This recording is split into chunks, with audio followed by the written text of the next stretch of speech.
In celebrating this milestone of reaching 500 subscribers, I thought I'd provide updates about the channel as well as discuss some of the ways I go about making these videos from a technical perspective. And then finally, provide a little preview about what I'm planning to do once we hit 1,000 subscribers. Before that, I would like to thank you for subscribing and watching these videos. As mentioned in my other video, celebrating 100 subscribers, I don't consider this to be some small feat, especially in light of the kind of content that I'm trying to put out here. So thank you all for that support, for the encouraging comments that many of you provided, as well as for the very engaging and thought-provoking questions that are contributing to this being a growing and vibrant community. I've done my best to respond to nearly all the comments that have been made. I imagine that's going to become more difficult as the channel grows, but I will certainly continue to do my best to do that, and especially any questions that come up in regards to the concepts that are being discussed. So some updates for the channel. I'm finishing up on Seminar 2 with just one more video that will be a summary of the entire seminar, and then I'll be moving right into Seminar 3. I'm still working through Heidegger's Being and Time. I'm about halfway through, but I'm already giving some thought as to what the next book will be for the Phenomenology series. And though it might make most sense to go into Sartre's Being and Nothingness, I am going to take a step back historically and examine a text by Edmund Husserl, most likely the Cartesian Meditations, which is a set of lectures that he presented in Paris and is one of the first encounters between many French thinkers and his work. I'm also considering doing Ideas 1 instead, but I'm going to decide that at some point soon. I think it's important to cover Husserl before moving into any other thinkers, because even though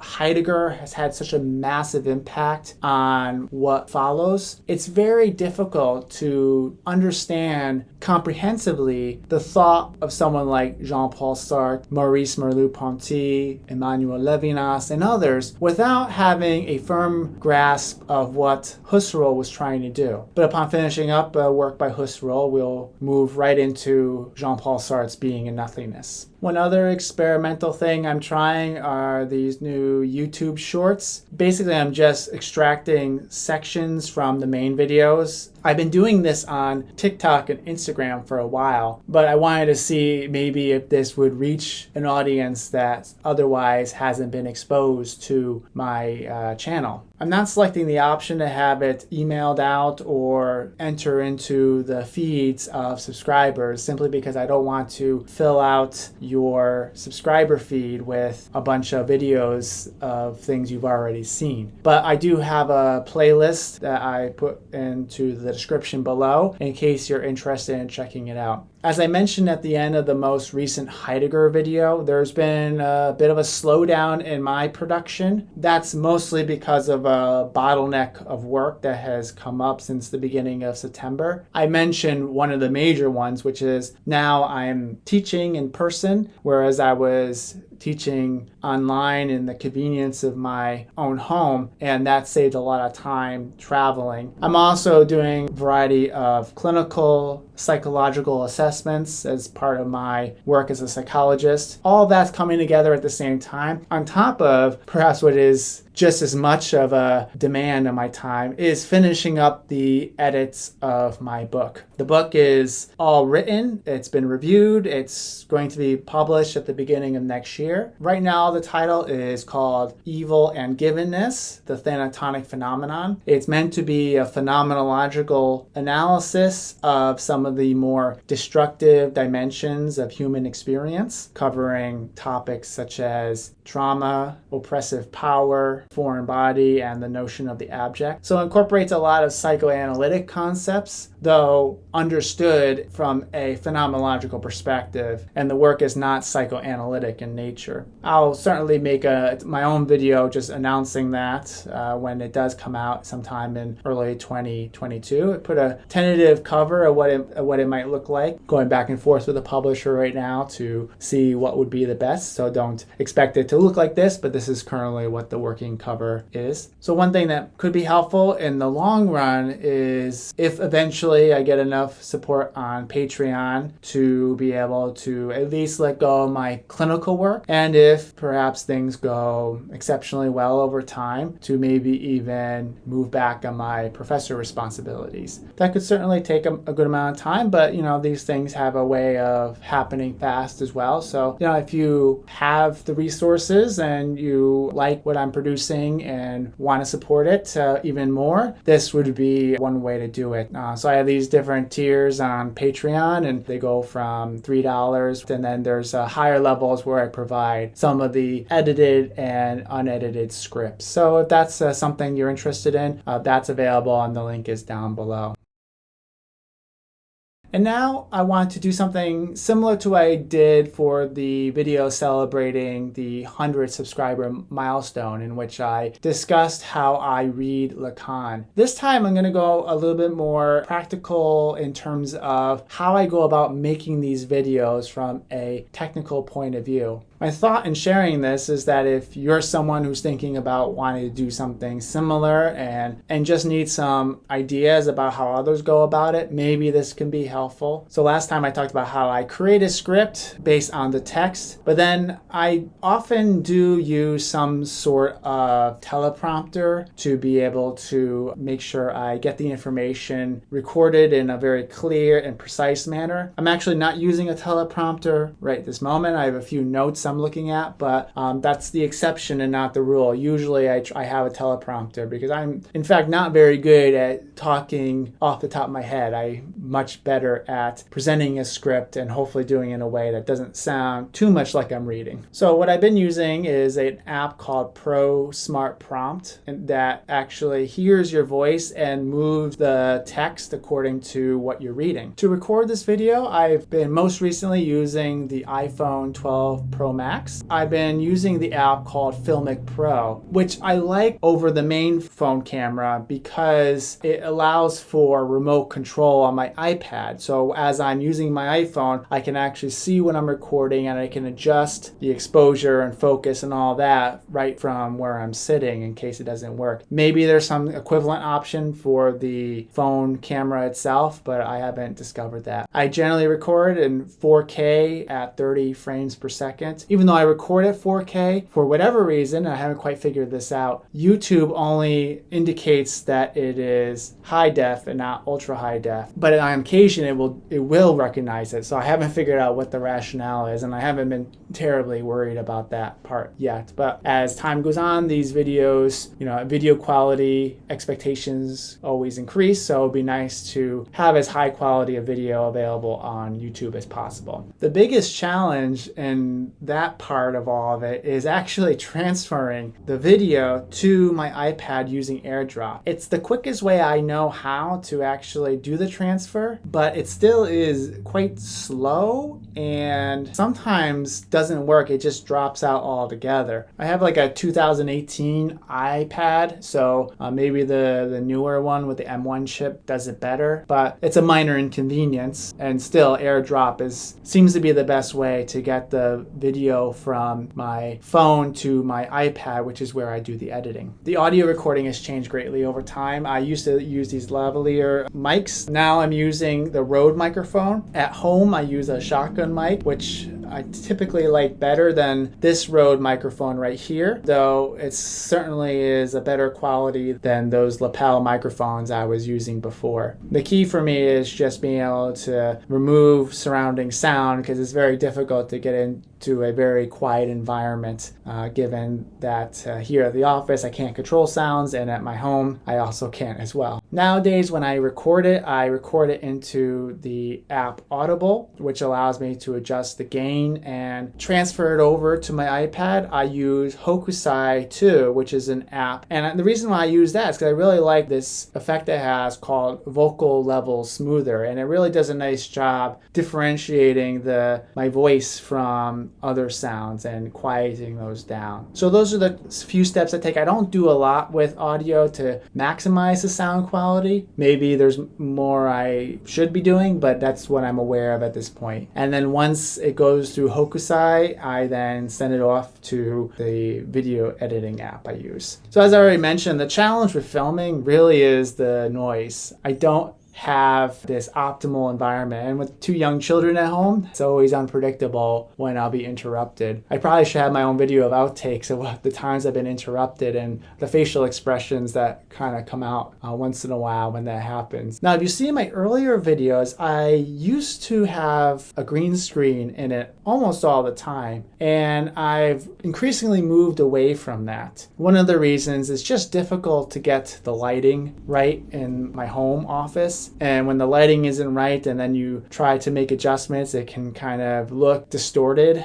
I was attempting to have the color behind me match the sort of theme for the seminar in the Lacan series. But in general, I moved away from it. I figure it's probably not worth the amount of time it usually takes to set that up, get the lights right, and then deploy that effect. I will continue to still use it whenever I have any special effects, so I want to do something a little unique. But in general, probably will not go to it regularly. So that brings us to the video editing software. Now, early on, I was using iMovie on the iPad, and it was okay. It was highly inflexible, but it was good for someone who had absolutely no experience doing any video editing in their life previous to starting this channel. However, once I took the time to learn LumaFusion, it is a hands down winner over iMovie. The degree of flexibility make it so much more user-friendly and helps me to more quickly work through the editing process to get the video ready. So what is my process for editing these videos? So the first thing I have to do is just make sure I get the video and audio into LumaFusion and then make sure that the sound is aligned with the video. That generally is not too bad. I think earlier on the sound and the video were a little bit off when I used iMovie, but now that's much less of a problem, I think. And then I sometimes do a little color correction or cropping or size and position change just to make it a little bit more of an appealing image, especially when the lighting wasn't exactly how I wanted it to be, or has something that's in image that I didn't intend to be there. One thing I do that not every channel that's like mine does is I spend a lot of time removing excessive pauses, the ums and ahs, and all the other speaking errors that can come with doing this kind of thing. Beyond writing the script, that's the second most time-consuming thing. I do this for a couple of reasons. One, it's just easier to listen to myself when I remove all of that extra stuff. But second, one of the features of this channel, or at least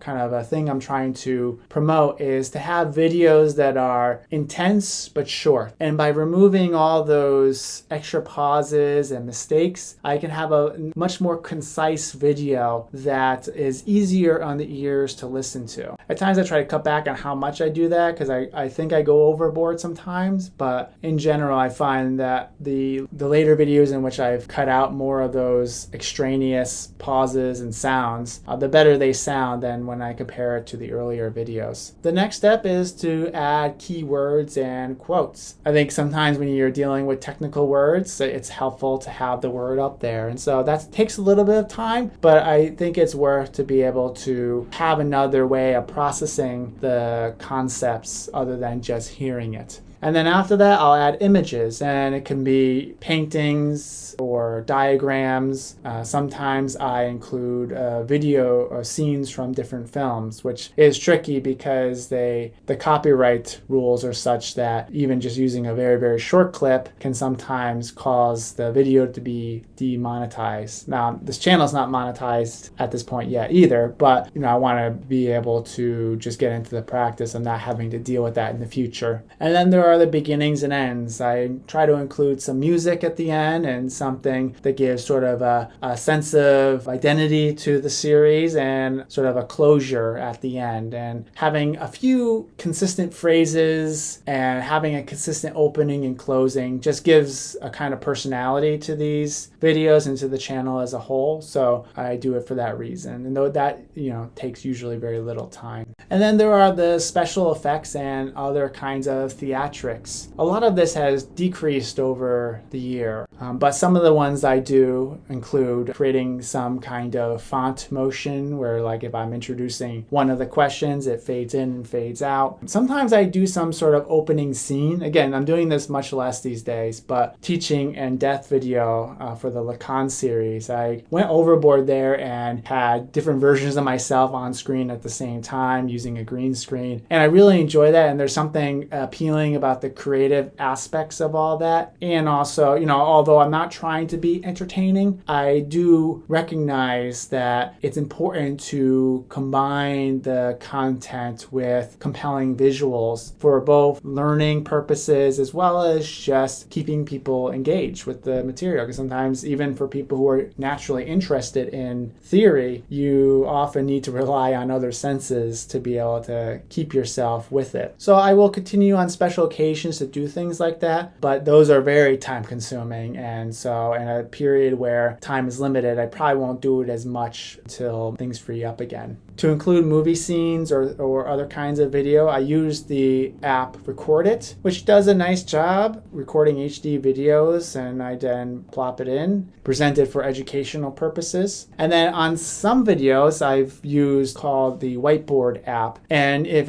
you've ever seen me do diagrams, that's the app I'm using. And I found that very helpful. I'm someone who likes diagramming. I do this in my class a lot. It just provides another way of processing the information that's not so verbally based. And it has a nice recording option, and then I can just bring that into the video editor and integrate it. The hardest part for me there is actually syncing up my verbal recording with the progression of the diagrams, because I don't record those at the same time, and it would be difficult to do that. And my handwriting is generally sloppy and slow, so I often need to speed up the speed of those whiteboard recordings so that they can match with the content of what's being said.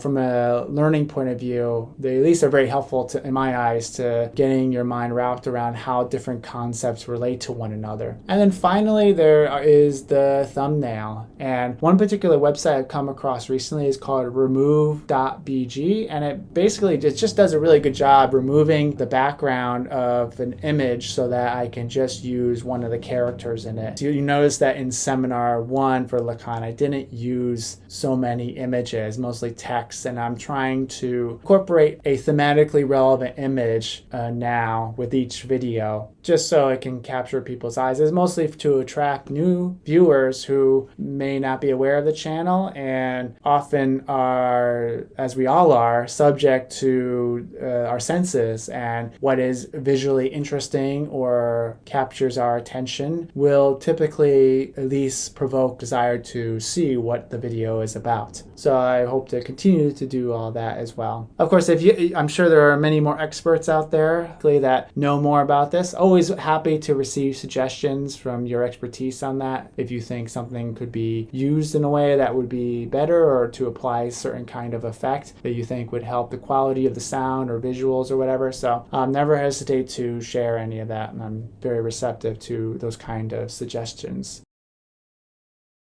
Finally, I want to just preview briefly about what I'm planning to do once we hit 1,000 subscribers and the 4,000 hours. It's likely that I'll actually hit the 1,000 subscribers before the 4,000 hours, at least if I see how things are tracking. The hours are not proportional to where the subscribers are. It's close. It could be a little bit after hitting 1,000 subscribers when YouTube says you're officially monetized and all that. But once that moment happens, I already have a video video in mind that will be much more in depth and that will attempt to document this entire process. Basically, the video will be answering the question, what have I learned during this time about creating a YouTube channel? So in a sense, it's going to be a case study of the journey, discussing how I arrived there at that 1,000 subscribers, pitfalls and lessons learned, what worked and what didn't work. And the reason I'm doing this is because there might be others out there who have a lot to offer this platform in the area of philosophy and psychoanalysis, may feel very discouraged by the lack of knowledge about how to go about doing such a thing, or even if they start doing it, being discouraged by some of the inevitable pitfalls that come up. I'm certainly not going to present it as this is how you should do it, because clearly a lot of other people do this a lot better than I do, but it's always helpful to get stories, to have models and to have multiple versions of it so that you discover in your own way how to do this if that's something that you're interested in. And one piece of advice I'll already provide right now, and I think this is really, at least for me, very critical to persevering and doing this channel despite the demands and time it takes to do all this, is that you have to be intrinsically motivated to do it. You have to enjoy it and get something out of it regardless of whatever the outcomes are. I mean, I have learned a tremendous amount by going through these texts carefully and pushing my own thinking while trying to discuss these various thinkers and concepts. And it's for that reason I will continue to do this for as long as I'm able to. Of course, it's my hope that it can even be a larger proportion of my time. And again, your support, whether through Patreon or subscribing or just sharing it, just getting the word out there for any groups or individuals who you think might like what's being offered here. So thank you for watching. I always appreciate your time and comments and for your support. And I look forward to being with you again in future videos and in celebrating when we hit that next milestone. So until next time, be well.